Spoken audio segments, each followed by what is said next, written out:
Hai, perkenalkan nama saya Zahara Angelika Jalsia Rahmadanti dengan akhiran NIM 035, Prodi Hukum kelas A. Di sini saya akan menjelaskan tentang analisis mazhab-mazhab hukum dan relevansinya terhadap penegakan hukum modern. Dalam pengantar ilmu hukum, mazhab hukum itu sebenarnya berarti aliran pemikiran atau cara pandang orang dalam memahami apa itu hukum. Kenapa bisa ada banyak mazhab? Karena orang sejak dulu punya pandangan yang berbeda-beda tentang pertanyaan dasar seperti hukum itu sebenarnya apa? Apakah hukum cukup tertulis di undang-undang? Peran hakim itu hanya membaca pasal atau boleh mempertimbangkan keadilan? Apakah adat dan masyarakat ikut membentuk hukum? Aliran-aliran ini tuh muncul sebagai jawaban atas perdebatan tersebut. Dalam praktik penegakan hukum modern, kita tidak memakai satu aliran saja, tapi campuran dari semuanya. Yang pertama, ada mazhab hukum alam atau bisa disebut dengan natural law. Mazhab ini percaya bahwa hukum yang benar adalah hukum yang selaras dengan moralitas dan keadilan. Artinya, meskipun sebuah aturan sudah tertulis dalam undang-undang, tapi kalau isinya dianggap tidak adil, maka secara moral aturan itu tidak layak dipatuhi. Adapun dasar pemikirannya, manusia itu punya akal, nurani, dan rasa keadilan. Ada nilai benar atau salah yang sifatnya universal. Hukum harus mengikuti nilai moral yang lebih tinggi. Relevansi di zaman sekarang ada 3, yaitu yang pertama ada dasar adanya HAM, ide bahwa manusia punya hak sejak lahir berasal dari hukum alam. Yang kedua ada judicial review atau uji materi. Mahkamah Konstitusi dapat membatalkan undang-undang yang dianggap tidak adil atau melanggar hak konstitusional. Yang ketiga ada putusan hakim yang mempertimbangkan keadilan sosial. Banyak putusan kasus perempuan dan anak yang mempertimbangkan keadilan lebih daripada pasal semata.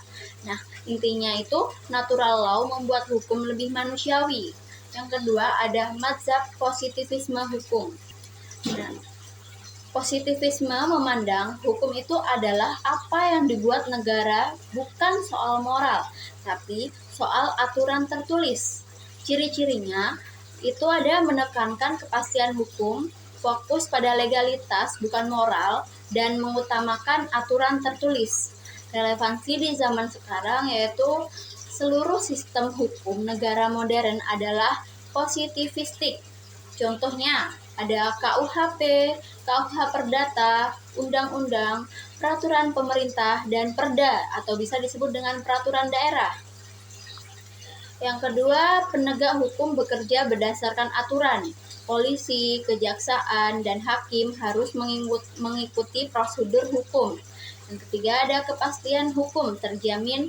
Jika tidak ada kepastian, hukum bisa ditafsirkan seenaknya. Nah, positivisme ini tuh membuat hukum itu lebih tertib meski kadang terlalu kaku. Lalu yang ketiga ada mazhab sejarah.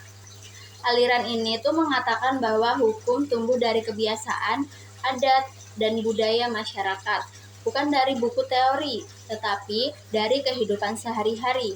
Nah, kenapa bisa muncul teori ini?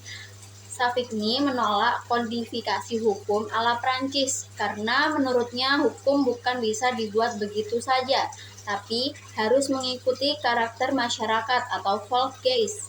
Relevansi di zaman sekarang yaitu yang pertama ada pengakuan hukum adat di Indonesia. Contohnya hukum waris adat, tanah adat, dan perkawinan adat. Yang kedua, pembentukan hukum nasional yang tidak sekadar meniru barat. Nah, yang ketiga ada restoratif justice berbasis pemulihan hubungan sosial. Nah, aliran ini itu mengajarkan bahwa hukum harus cocok dengan budaya lokal, baru bisa ditaati. Yang keempat ada mazhab sosiologis. Menurut aliran ini, hukum tidak bisa dilihat dari teks atau pasal. Yang lebih penting adalah bagaimana hukum itu bekerja di masyarakat. Ciri pendekatannya melihat fakta sosial, melihat dampak hukum bagi masyarakat, dan menilai apakah hukum bermanfaat, bukan hanya legal atau tidak. Relevansi di zaman sekarang yaitu ada yang pertama restoratif justice, menyelesaikan perkara yang lebih menekankan pemulihan kondisi sosial. Yang kedua ada reformasi kebijakan berdasarkan data sosial. Yang ketiga ada kriminologi dan viktimologi. Yang keempat ada analisis dampak regulasi, misalnya mempertanyakan apakah undang-undang tertentu benar-benar memakmurkan rakyat. Mazhab ini membuat hukum menjadi lebih efektif dan responsif. Nah, yang kelima ada mazhab realisme hukum. Aliran ini tuh berpendapat hukum yang sesungguhnya adalah apa yang diputuskan hakim, bukan apa yang tertulis. Karena hakim adalah manusia, maka putusannya dipengaruhi oleh pengalaman, nilai hidup, kondisi sosial, tekanan politik, dan cara berpikir pribadi.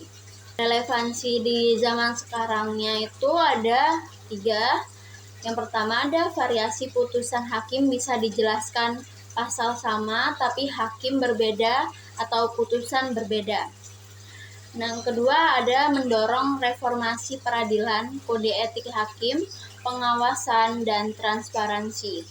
Yang ketiga, munculnya penelitian empiris, yaitu mengamati langsung persidangan, bukan teori semata. Intinya, realisme ini tuh mengingatkan bahwa hakim punya faktor manusiawi yang sangat besar dalam menentukan keadilan. Dan yang terakhir ada mazhab utilitarianisme. Menurut aliran ini, hukum yang baik adalah hukum yang memberi manfaat terbesar bagi masyarakat. Nah, metode pendekatannya itu analisis biaya dan manfaat, mengukur kesejahteraan publik, dan orientasi pada hasil akhir. Nah, relevansi di zaman sekarang yaitu yang pertama ada dasar kebijakan pidana modern. Hukuman bertujuan mencegah kejahatan dan memberi efek bagi masyarakat, bukan sekadar balas dendam.